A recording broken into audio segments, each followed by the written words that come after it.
Šodien mēs, kā jau ierasts šeit, turpinām Marka evaņģēliju. Vēl kāds laiciņš mums ir Marka evaņģēlijā, tā kā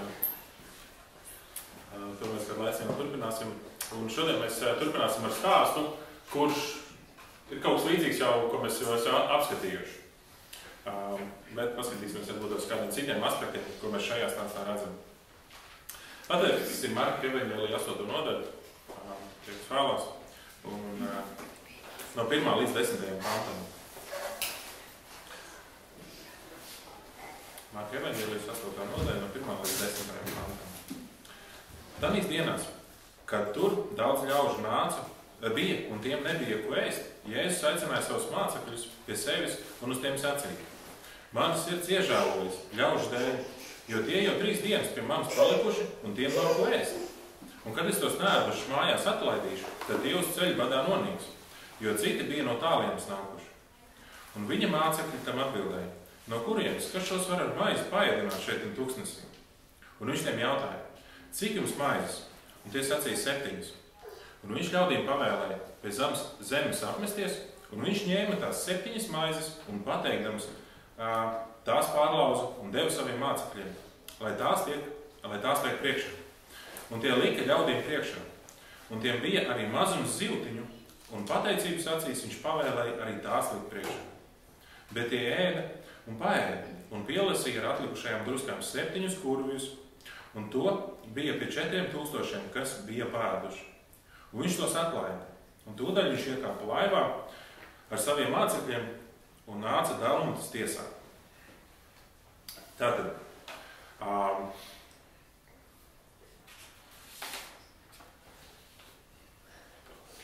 pirms neilgu laiku Armāns sludināja no rakstvietas, kur Jēzus paēdināja 5000. Un ir kādi cilvēki, kas domā, ka teiksim, šis 4000 un 5000 patiesībā vienas un tas pats notikums. Tās lietas ir salīdzinoši līdzīgas, ēd gan maizi, gan zīvi. Bija cilvēki, sasēdās bariņos, Jēzus svētīja, visiem izdalīja, visiem pietika. Ir tā kā viss ir daudz maz līdzīgs. Jautājums ir tagad tāds, vai šis notikums šeit ir pierakstīts kļūdas pēc, un tāpēc viņš ir vienkārši kādā brīdī atstāstīts savādāk, ja šeit mēs redzam kaut ko citu. Un paskatoties kontekstu apkārt, mēs varam ievērot, ka šeit ir būtiskas detaļas, kuras atšķirās no tā, kas ir bijusi, kad ir 5000 paēdināti. Viena no lietām, piemēram, ir groza izmērs.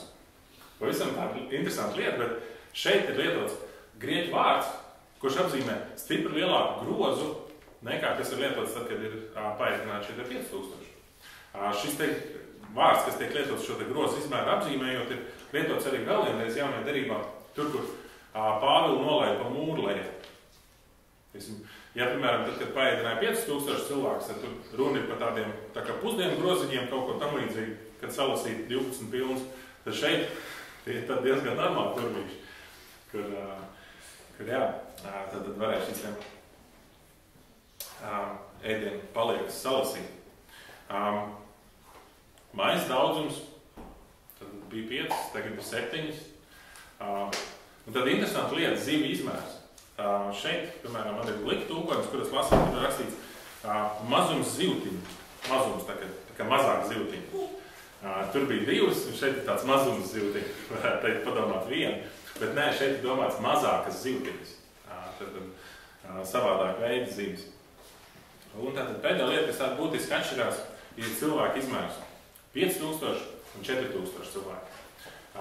Varētu domāt, jā, teiksim, nokļūdies par kaut kādām lietām. Bet šīs detaļas vairāk mazāk ir aprakstīts arī Mateja evaņģēlijā.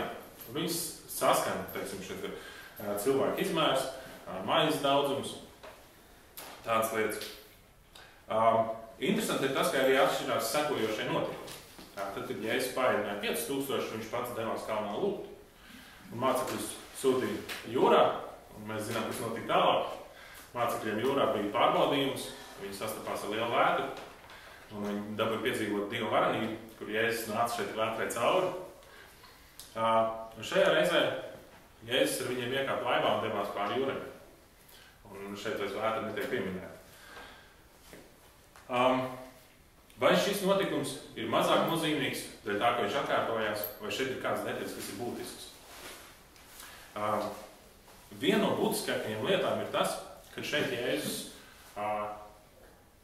pēc konteksta nepabaro vairs Izraēla tautu. Viņš pabaro pagānus. Ja es varu palūgt, tev uzlikt bildi pirmo uz ekrāna. Skalis.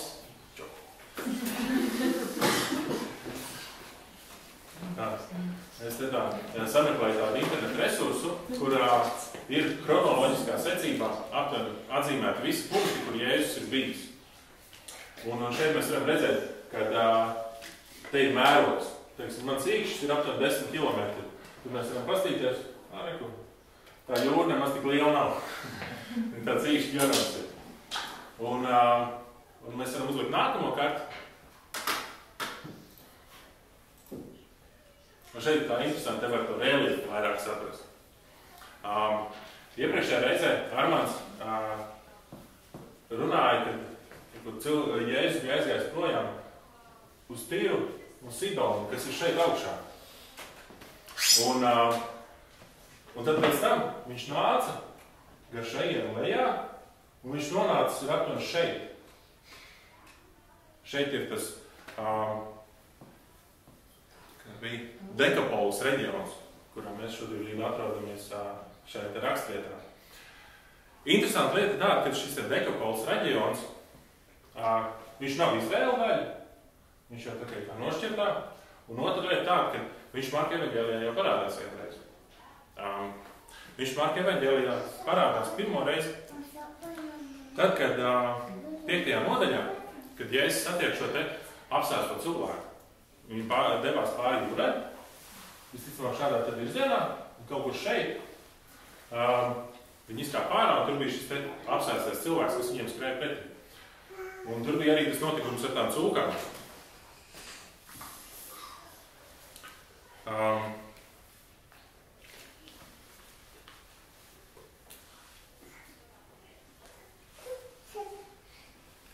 Tas, ko mēs varam par šo te notikumu domājot, ir tas, ka šeit Jēzus jau bija izveidojis, jau bija darījis kāds brīnums, viņš bija palīdzējis cilvēkiem, un cilvēki pie viņa bija pulcējušies jau 3 dienas, un negribēja doties projām. Viņiem bija jāiedod ēst, lai viņi droši vien pāriet mājās. Pirmajā reizē, kad Jēzus tur nonāk, viņi viņam palūdz Jēzu, tad mums šobrīd te tā galīgi nedēļ. Un kāpēc tā? Pirmo reizi Jēzus ieradās un apliecināja savu dievišķību izdarot ļauno. Taču cilvēkiem bija bail no tā, kas notika. Viņi redzēja kaut kādu spēku, ko viņi nespēja izskaidrot. Un viņi redzēja zudumus finansiāls un biznesa, ka tās cūkas aizgāja bojā.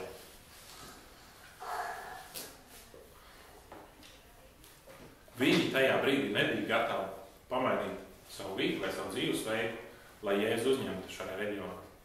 Viņiem bija svarīgāk saglabāt to, kas viņi bija, un palūgt Jēzu un doties atpakaļ.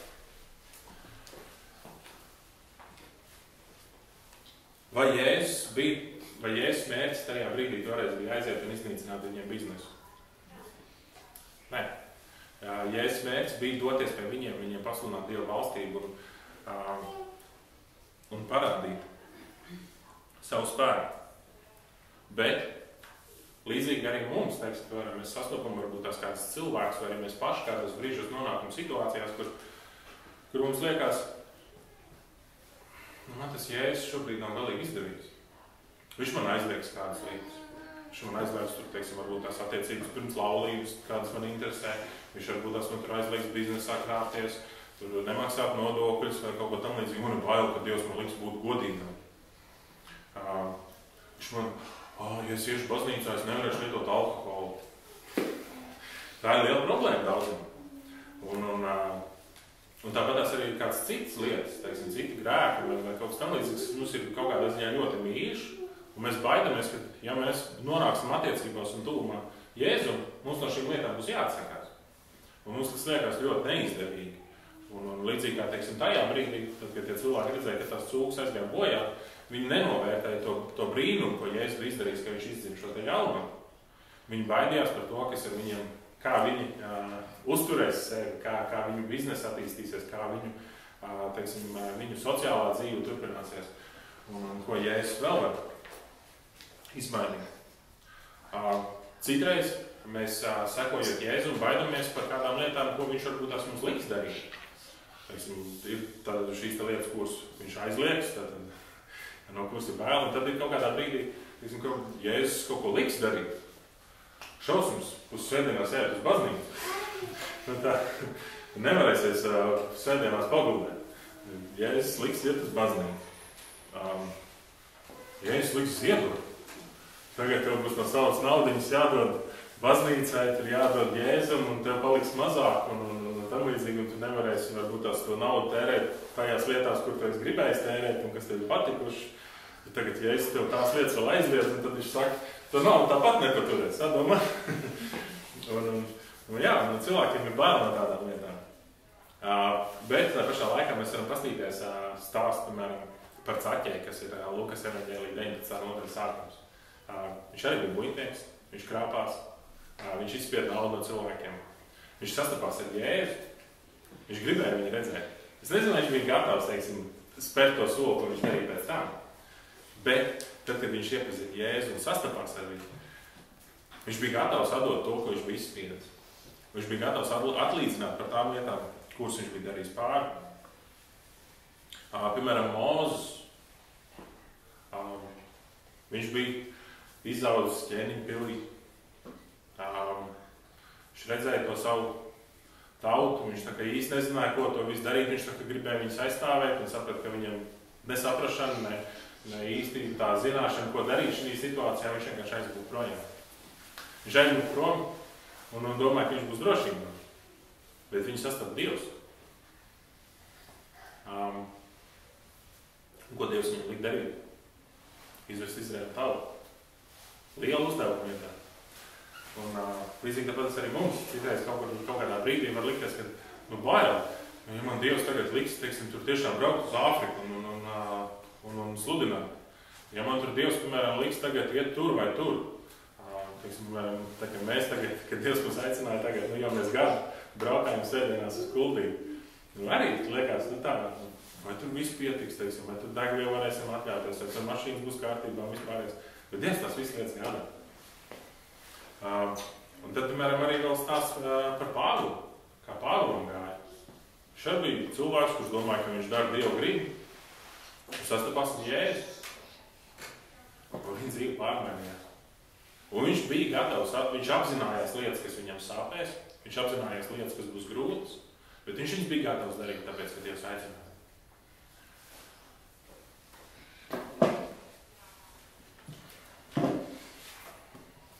Tāpēc arī šī brīdī cilvēki, viņi sastapās ar Jēzu, un viņi ieraudzīja, ka viņš var viņiem dot vēl daudz vairāk. Viņš viņus varēja dziedināt. Viņš palīdzēja ne tikai tam vienam, kuram bija grūti, viņš palīdzēja daudziem. Un viņi bija gatavi viņu ieaicināt savā dzīvē, savā vidē, savā apkārtnē. Un viņi dabūja piedzīvot svētības, kur Jēzus viņus paēdināja, kur Jēzus viņus dziedināja, kur Jēzus darīja viņus veselus.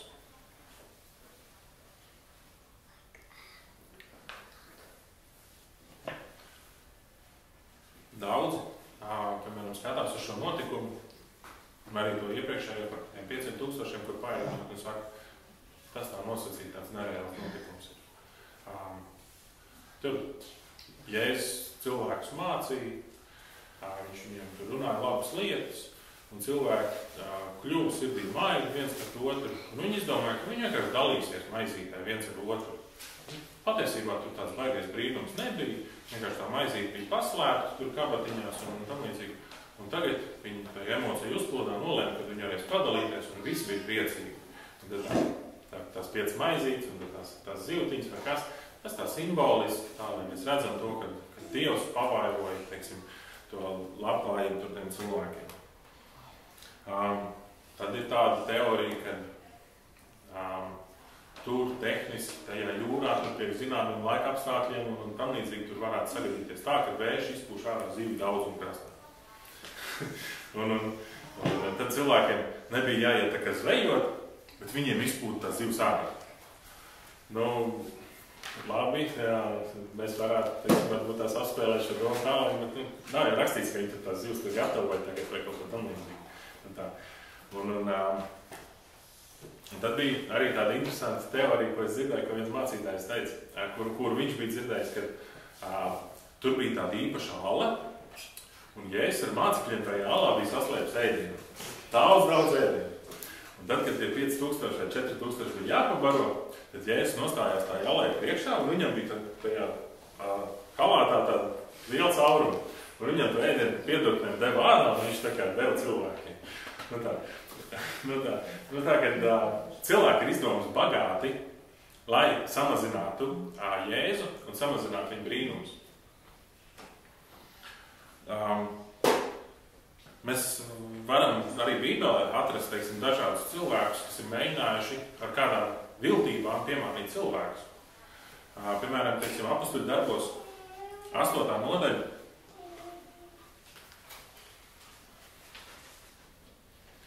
Mēs redzam, tur ir rakstīts par kādu burvu. Apostuļu darbu, 8. nodaļa un 4.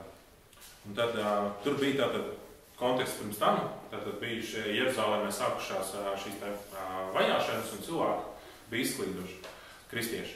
Un izklīd arī tie, kas bija aicināti kā vadītāji, kā sludinātāji, un viens no viņiem bija šis te Filips. Un izklīdinātie apkārt staigāja vārdu pasludinādami. Un Filips uz vienu Samarijas pilsētu nogājis tiem Kristu pasludināja. Un ļaudis vienprātīgi klausījās uz to, ko Filips runāja, dzirdēdam un redzēdam zīmes, ko viņš darīja. Jo no daudziem, kam bija nešķīsti gari, tie izgāja ar stipru balsu brēkdami, un daudz paralizētu un izlitu apdziedināti. Un liela līksmība cēlās tajā pilsētā. Un pilsētā bija kāds vīrs ar vārdu Sīmans, kurš iepriekš nodarbojās ar buršanu, un Samarijas ļaudis iztrūcināja sacīdams, ka esot liels vīrs. Tam visi klausīja, tā mazi kā lieli, sacīdam, šis ir tas lielais Dieva spēks. Bet tie tāpēc tam klausīja, ka tas jau sen ar burvestībām tos bija apstulbinājis. Ka tie no Filipa ticēja, kas tiem pasludināja evaņģēliju par Dievu valstību un Jēzus Kristus vārdu, tad tie tapa kristīti tā vīri kā sievas. Un Sīmans pats arī zem ticēja, un kristīts pastāvīgi turējās pie Filipa, un redzēdams zīmes un liels brīnums notiekam, viņš iztrūkās. Tad arī šeit mēs varam lasīt par kādu, kurš darīja brīnumus, kurš rādīja cilvēkiem kādas zīmes, un cilvēki skatījās tādām pavērtām uztēm, un viņiem bija, viņš ir lielais vīrs, un viņš saka, tas ir Dieva spēks, kas manī ir, un vispārējais. Tad patiesībā mēs redzam, ka viņš to darīja kādā citā spēkā. Mēs redzam to, ka Filips tur sludinot, viņš izzina daudz dēmonus ārā no cilvēkiem. Un šis Sīmans pats, pēc tam, ieraugot Dievu spēku, to savu muļķību, ko viņš bija darījis, viņš atmet nost. Protams, tur vēlāk bija kāda situācija ar viņu, bet viņš pats dabūja ieraudzīt un izbaudīt to, ka Dieva spēks ir kaut kas lielāks nekā tas, kas bija viņam un ar ko viņš bija cilvēks apmuļķots. Mēs varam izlasīt arī 2. Mūzes grāmatā, 7. nodaļā, 10. 13. pāns. Šeit ir stāsts par šo Mūzu, ko es ātrāk pieminēju, kur Dievs bija aicinājis izvest Izraēlu tautu. Un Dievs Mūzum deva īpašas zīmes, kuras viņš varēs rādīt faraonam. Lai faraons ticētu, ka Dievs ir Mūzes sūtījis. No 10. pānta. Tad Mūzes un Ārons gāja pie faraona un darīja tā, kā tas kungs bija pavēlējis. Un Ārons nometa savu zīzli faraona priekšā un viņa kalpu priekšā, un tas tapa par čūsku. Tad faraons sauca gudros un burvjus, un Ēģiptes burvi darīja arī dzen tā ar savām buršanām. Un ik viens nometa savu zīzli, un tie tapa par čūskām. Bet Ārona zīzlis aprija viņu zīžļus. Tomēr faraona sirds apcietinājās, tā ka viņš tiem neklausīja, kā tas kungs bija sacījis. Tātad tas, ko mēs arī šeit redzam, ir, ka mēs varam tikt piemānīti ar dažādām brīnumu zīmēm, kādiem brīnumiem, ar kādiem lieliem darbiem, ko cilvēki var veikt savā spēkā, ko cilvēki var veikt ar kādu viltību, vai ko cilvēki var veikt ar sātanu palīdzību. Un mēs varam nenoticēt tam, ko dara Dievs. Taču vai mums ir svarīgi šodien ticēt tam, ka Jēzus tiešām pabaroja 5000 un šoreiz 4000 cilvēkus? Vai mums tas ir svarīgi? Vai mēs nevaram tiešām izslēgties? Zin kā, es nezinu, kā tur bija. Var jau būt, ka tur tiešām viņi tur sadraudzējās un tur viens otru pabaroja un viss bija kārtībā. Un Jēzus vienkārši to vidi uztaisīja tādu. Vai mums ir svarīgi?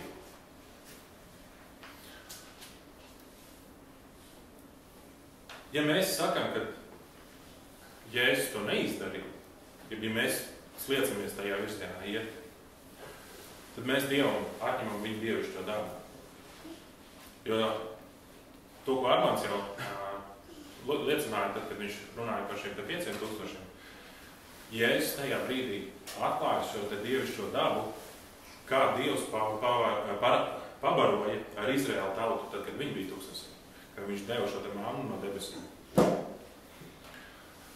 Tāpēc arī šajā reizē viņš parādīja šo savu dievišķo dabu kā brīnumu, nevis tikai vairs Izraēla tautā, bet arī jau pagānu tautā. Ja mēs nespējam noticēt tam, ka Jēzus varēja pavairot 5 maizītes, kā mēs varam noticēt tam, ka Jēzus dziedināja cilvēkus? Ja viņš nevarēja pavairot tur dažas zivtiņas, kā mēs varam noticēt tam, ka Jēzus varēja uzmodināt no mirušiem cilvēkus? Kā mēs varam ticēt tam, ka Jēzus pats uzcēlās no mirušiem? Protams, ir cilvēki, kas arī šīs lietas noraksta nost. Un viņi pasaka, ka tas varbūt tās bija tā un tā. Un tad ir tāda rakstvieta 1. Korintiešiem 15. nodaļa no 12. pānta, kur Pāvils raksta par šīm lietām. Viņš raksta Korintas draudzē, tur arī iespējams kāds no šīm mācībām jau sākas klejot. Viņš saka, ja nu Kristus top sludināts, ka tas no miroņiem ir uzmodināts, kā tad citi jūsu starpā saka, ka miroņa augšām celšanās neesot? Bet ja miroņa augšām celšanās nav, tad arī Kristus nav augšām cēlies. Un ja Kristus nav augšām cēlies, tad mūsu sludināšana ir veltīga, un jūsu ticība arī dzen veltīga. Un mēs arī topam atrast nepatiesīgi Dieva liecinieki, jo mēs esam liecinājuši pret Dievu, ka viņš Kristu ir uzmodinājis, ko viņš nav uzmodinājis, ja mirušie to netop uzmodināti. Un šī ir tāda lieta, ka mēs varam ticēt Jēzum kā pārdabiskajam Dieva dēlam, kurš nāca šeit uz zemes parādīt Dieva dēlu, atpestīt mūs no grēkiem. Vai arī mēs varam viņu vienkārši uztvert kā labu skolotāju, un tad mēs šo grāmatu varam vienkārši ielikt plauktā kā kaut kādu zinātnes vai teiksim, gudrības, kaut kādu avotu un dzīvot savas dzīves. Neesot kristieši. Nav jēgas no tā, kad mēs nākam šeit uz baznīcu, kad mēs lūdzam Dievam vai kaut kā tam līdzīgi. Ja Dievs nevarēja tajā laikā pavairot šīs 5 maizītes, ja viņš nespēja dziedināt cilvēkus, tad nav jēgas mums par šīm lietām lūgt arī tagad. Savukārt, ja mēs šīm lietām ticam, ja mēs esam šīs lietas gatavi pieņemt, tad mums ir svarīgi apzināties to, ka viņš ne tikai pavaroja, visticamāk, tikai 4000, bet vairāk. Marka evaņģēlijā rakstīts, 4000 cilvēku. Tas tā diezgan tā konkrēti. Mateja evaņģēlijā mēs varam lasīt 4000, atkal, teiksim, tā piebildīt, neskaitot sievas un bērnus.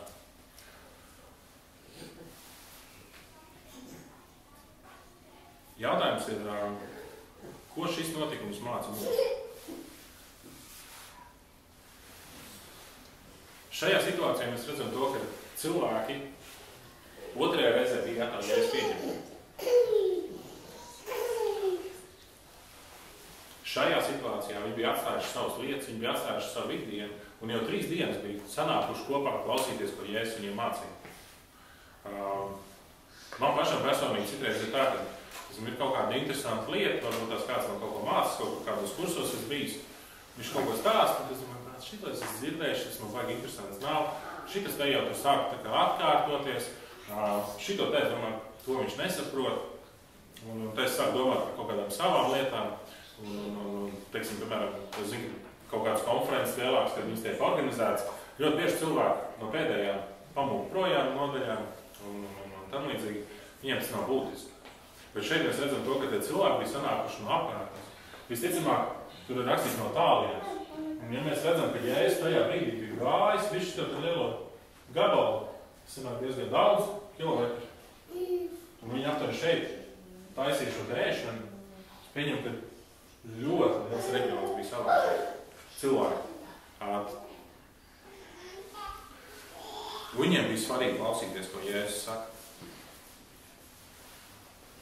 Tas, kā es redzu šo raksturvietu, ir arī, kad ja es savu dzīvi pakāpu no Jēzu, es esmu spējīgs ieraudzīt viņu svētījumus. Ja es esmu, teiksim, savu ikdienu vai kādas lietas spējīgs nolikt malā, lai klausītos, ko Jēzus man māca.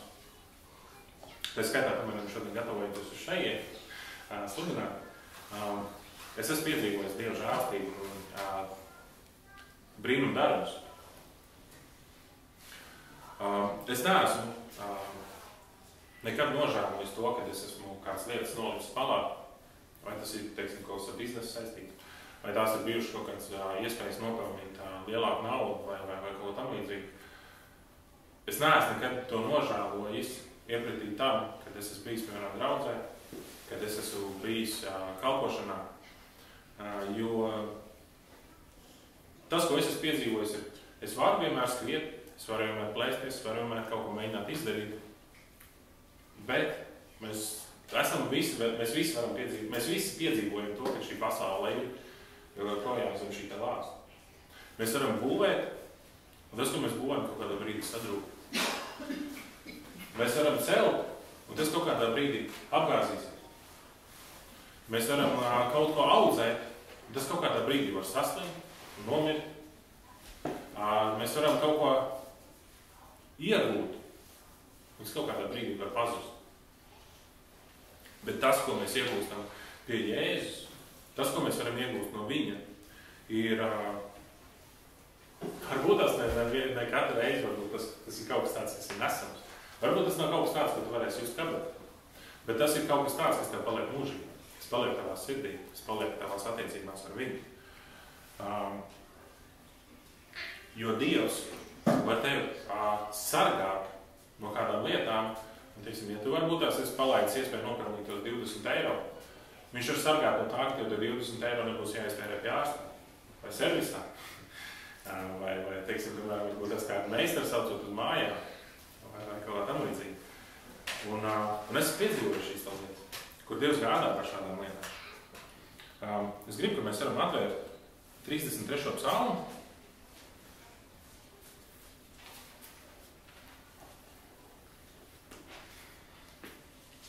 Arī psalms, ko Launa nolasīja slavēšanā, arī tas runā par šo Dievu gādību. Un arī šeit, no 16. panta, tad 33. psalms. Ķēniņam nepalīdz viņa lielais spēks, vara no neizglābs viņa lielais stiprums. Arī zirgi nevar palīdzēt, un viņu lielais spēks nevar izglābt. Redzi, tā kunga acis uzlūk par tos, kas viņu bīstas, kas cerē uz viņa žēlastību, ka tas viņu dvēseli izpestīs no nāves un bada laikā tos uzturēs dzīvus. Mūsu dvēseli gaidos to kungu, viņš mums ir par palību un par priekštramām bruņām, jo mūsu sirds priecājas iekš viņu, un mēs paļaujamies uz viņa svēto vārdu. Lai kungs tava žēlastība pār mums paliek, itin kā mēs uz tevi cerējam. Mēs varam savākt lielu māku, mēs varam būt lielu ķēniņu ar lielu karaspēku. Tas kādā brīdī mums neko nenesīs.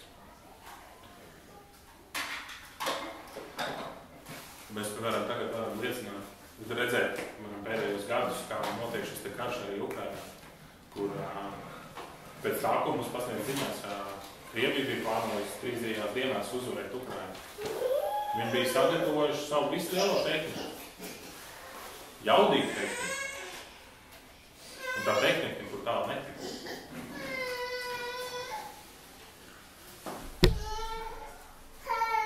Es nesaku, ka Dievs ir īpašā apsardzībā pār Ukrainu, ko tam līdzīgi.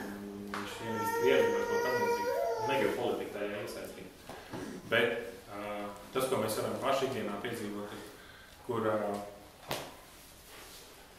kāds var nākt mums ar ļoti lieliem ļauniem nodomiem. Bet ja mēs paļaujamies uz to, kungs mums pasargā. Mēs varam mēģināt sakrāt savu lielas rezerves un nodrošinājumu, kā mēs cilvēcīgi to saprotam. Un kādā brīdī tas viss var vienkārši pazust. Viņš var tikt kaut kur iztērnāts, viņš kaut kur var tikt, viņš var būt nozagts. Tam līdzīgi. Bet to, ko Dievs sargā un par ko Dievs gādā, tas paliek. Arī tu savā dzīvē var piedzīvot svētības, ja tu to pakārtos Dievam. Iedomājieties, kā šis te reģions būtu piedzīvojis Dieva svētības, ja viņi būtu pirmā reize Jēzus pieņēmuši. Jēzus atnāca un izdarīja lielu lietu. Viņi ar tom cilvēkiem, tur iespējams to cilvēku jau cīnījās jau ilgi, viņi bija mēģinājuši viņus siet un darīt visu kaut ko, bet viņš vienalga tur darītu savus postu lietas. Atnāca Jēzus un viņi atbrīvoja. Tā vienkārši. Tā kā Dievs to var izdarīt. Dievam tas ir vienkārši, ne mums. Mums tas ir kaut kas nesaprotams, bet Dievam tas ir tā vienkārši. Viņš atnāk, viņš pasaka un notiek.